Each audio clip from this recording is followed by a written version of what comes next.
निवडणुकीच्या प्रचाराची काही दिवस उरलेले आहेत आणि या प्रचाराच्या लगबगीमध्ये काही नेत्यांना इतर काही अपक्ष उमेदवारांचे फोडण्यामध्ये यशस्वी होतात। अलीकडच्या काळामध्ये ज्योती मेटे, कुंडलिक खांडे, अनिल जगताप आणि भागवत तावरे हे 2-4 जण जे आहेत ते चर्चेमध्ये होते।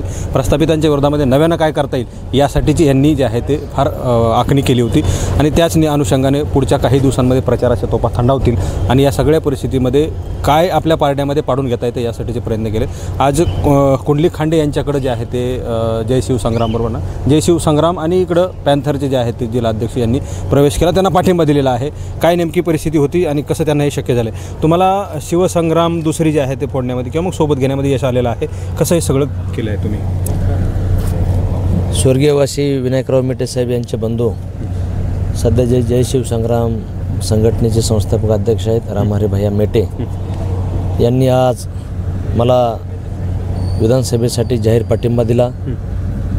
कारण की छत्रपती संभाजीराजे यांनी आजपर्यंत केलेलं सर्व समाजाला सोबत घेऊन केलेलं काम, छत्रपती संभाजीराजे हे सर्व घटक पक्षांना, मग त्याच्यामध्ये सर्व जाती धर्माचे मुस्लिम असतील, दलित असतील, ओबीसी बांधव असतील, मराठा बांधव असतील, छत्रपतींनी सगळ्यांना सोबत घेऊन स्वराज्य स्थापन केलं, त्या पद्धतीचं त्यांचं काम आहे। त्यामुळे छत्रपती संभाजीराजे आणि रामहरी भैया मेटे यांच्याशी सविस्तर चर्चा झाली आणि त्यांनी त्या चर्चेमध्ये सांगितलं होतं की बाबा मी बीड जिल्ह्यात किंवा बीड मतदारसंघामध्ये आत्ताच पाठिंबा देऊ शकत नाही, मी बाकी ठिकाणी पाठिंबा देऊ शकतो पण बीडमध्ये नाही। कारण की का आम्हाला या ठिकाणी जयदत्त क्षीरसागर, संदीप क्षीरसागर, योगेश क्षीरसागर हे क्षीरसागर कुटुंब आहे, हे आम्हाला राजकीय ह्यांना हद्दपार करायचे बीडमधून।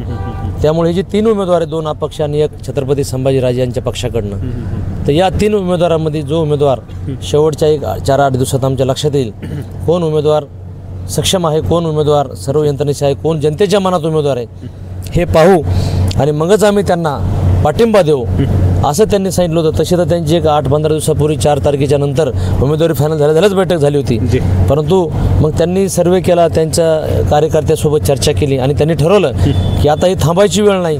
क्षीरसागर संभोज असतील तर या सगळ्या उमेदवारापैकी फक्त एकमेव कुंडलिक खांडे हेच उमेदवार जर उचलले ते निवडून येऊ शकतील असा अंदाज वर्तवला। त्यामुळे त्यांनी आज मला जाहीर पाठिंबा दिला। तुम्ही बोलत असताना सांगितलं आमची चर्चा झाली, काही त्यांनी खंत व्यक्त केली का जुना शिवसंग्राम किंवा मग नव्यानं पक्षवाढीचे जे काही त्यांनी स्थापन केलेलं आहे, कार्यकर्ते पदाधिकाऱ्यांची काही हेळसांड होते का तिकडं शिवसंग्राममध्ये?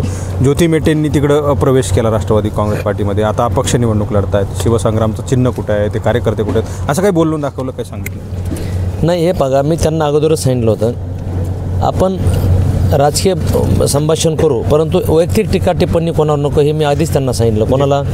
रामहरी मेटेंना। तुमचं वैयक्तिक घरगुती काही मॅटर ह्याच्यामध्ये काढू नका, वैयक्तिक तुमचे काही फॅमिली विषय असतील ते या ठिकाणी जाहीर पत्रकार परिषदेमध्ये मांडू नका, तो तुमचा वैयक्तिक कुटुंबाचा प्रश्न आहे। मला कोणाच्याही कुटुंबामध्ये हस्तक्षेप करायचा नाही किंवा व्यक्तिगत राजकारणासाठी कोणाच्या कुटुंबाचा वापर मला करायचा नाही आणि ह्या सर्व बाबी करूनच आम्ही निर्णय घेतला। हां, राजकीय तुम्ही आमच्यासोबत आहे, आम्ही तुमचं स्वागत करू।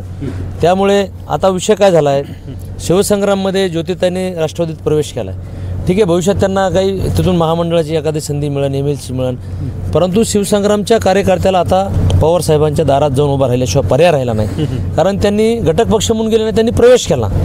त्यामुळे मला वाटतं राजकीय आत्महत्या झाली असं म्हणायला हरकत नाही, राजकीय। हां, आता दुसरा असा मुद्दा आहे की कालच्या तुमच्या इंटरव्ह्यूमध्ये मी इंटरव्ह्यू केला होता आणि त्याच्यामध्ये तुम्ही असं म्हटलं होतं की अनिल जगताप हे पक्षाचे उमेदवार आहेत एकनाथ शिंदेचे, तुमचा इंटरव्ह्यू झाला लगेच त्यांनी राजीनामा दिला आहे, काय वाटतं असं?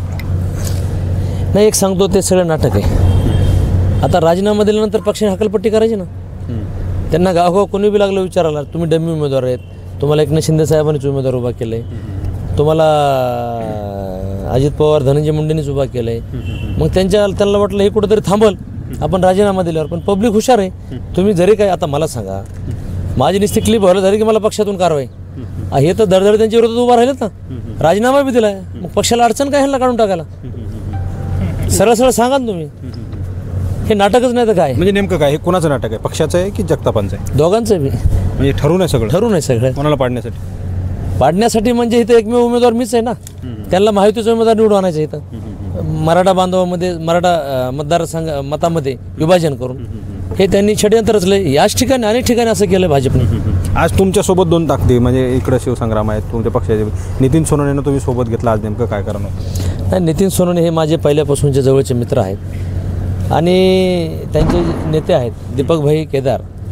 हे देखील अतिशय एक चांगलं व्यक्तिमत्व आहे की जेणेकरून त्यांचं राज्यभर अतिशय चांगलं नाव आहे, त्यांचं चांगलं काम आहे. आणि नितीन भाईचा देखील अतिशय स्वभाव जो आहे एकदम सरळ, सिंपल आणि साधा, एकदम प्रामाणिकपणा आहे. त्याच्यामुळं आमचं 1 मिनिटात सूत्र जुळले आणि ते पण आजपासून पूर्ण ताकदीने. मी सकाळपासून त्यांची तळमळ बघतोय माझ्या बाबतीत. त्यांचे कंटिन्यू फोन सुरू आहेत मित्र कंपनीला, नातेवाईकाला, इकडं तिकडं. म्हणजे ती तळमळ असती ती प्रामाणिक आहे. त्याच्यामुळं आता या 2 शक्ती माझ्यासोबत आल्यामुळं माझ्या विजयामध्ये भर पडली. आता पुढचे 4 दिवस राहिलेले आहेत तुमच्या प्रचारात, तोफा थंडावतील 2-3 दिवसानंतर. आणखी काही तुम्हाला सोबत पाठिंबा मिळणार आहेत का? कुणी आहेत का असे लोक जे फार मजबूत आहेत? ते अपक्षही असू शकतात किंवा मग कुठल्या पक्षाचे असू शकतात. आता प्रवेश देण्या घेण्यामध्ये सध्या जे आहे ते फार वातावरण आहे. तसं तुमच्याकडे आहे का कुणी येणार परत? अनेक व्यक्ती प्रत्यक्षात येणारे तुमच्या प्रत्यक्ष येणारे अनेक व्यक्ती आहेत माझ्याकडे. जी, उद्या काय येतील, परवा काय येतील, 4 दिवस तर 4ही दिवस येत राहतील.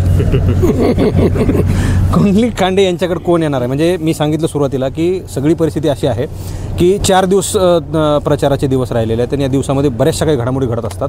2 दिवसात काही वेगळ्या घडामोडी घडल्या आहेत, पुन्हा आणखी 2 दिवसामध्ये काही घडू शकतात. यांनी सांगितलं बरेचसे येणार आहेत आणि ते मजबूत असतील. मग ते कोण आहेत हे येणाऱ्या काळामध्ये आपल्याला पाहावं लागणार आहे. कॅमेरा पर्सन परिवर्तन जाधवसह मी संग्राम धनवे, मराठी महाराष्ट्र न्यूज, बीड.